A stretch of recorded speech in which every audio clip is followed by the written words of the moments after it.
Já, Daniel hlýtur að vera ánægður með frammistöðu íslenska liðsins í dag og þessu úrslit. Já, auðvitað. Auðvitað ferði inn í hvern fótboltaleik til að vinna þótt að sé á móti Frakklandi og þótt að það sé klisjukennt og allt það en auðvitað tökum við eitt stig í dag og fyrir fullir sjálfstraust í næsta verkefni. Það er ánægður með bara fína frammistöðu og ykkar varnarlínu og svona heilt yfir í leiknum. Já, mér fannst, fenguðu fleiri skot en þeir fengu ekki mörg færi, fannst mér. Auðvitað voru þeir mikið með boltann í endan og voru að setja pressa á okkur en ég fannst þið ferðast nokkuð vel í dag. Þið voru frekar öruggir að neðan og leiði ykkur bara vel inn á vellin? Já, við búin að mynda bara góð línu aftast finnst mér. Þótt að við fengið okkur 5 mörk í sísta leik þá hvað segir maður, það leið mér ekki eins og það var 5 marka leikur.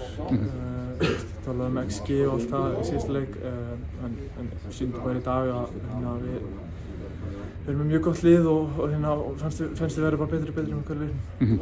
Var eitthvað shift kannski eftir hálfleikin þeir taka svolítið yfir en sýnir kannski mikinn karakter og styrk hjá okkar lið að jafna aftur? Já, að sjálfsögðu þegar þú ert að vinna á móti svona sterkur lið og ert að hlaupa mikið og þá auðvitað, hvað segir maður, koma tímabil þar sem þú þarft aðeins að droppa en okkur leið vel þóttu við varum mjög djúpar á vellinum og varðist vel fannst mér og svo tókum við á counterinu eins og skorum hana og við gerum það vel fannst mér.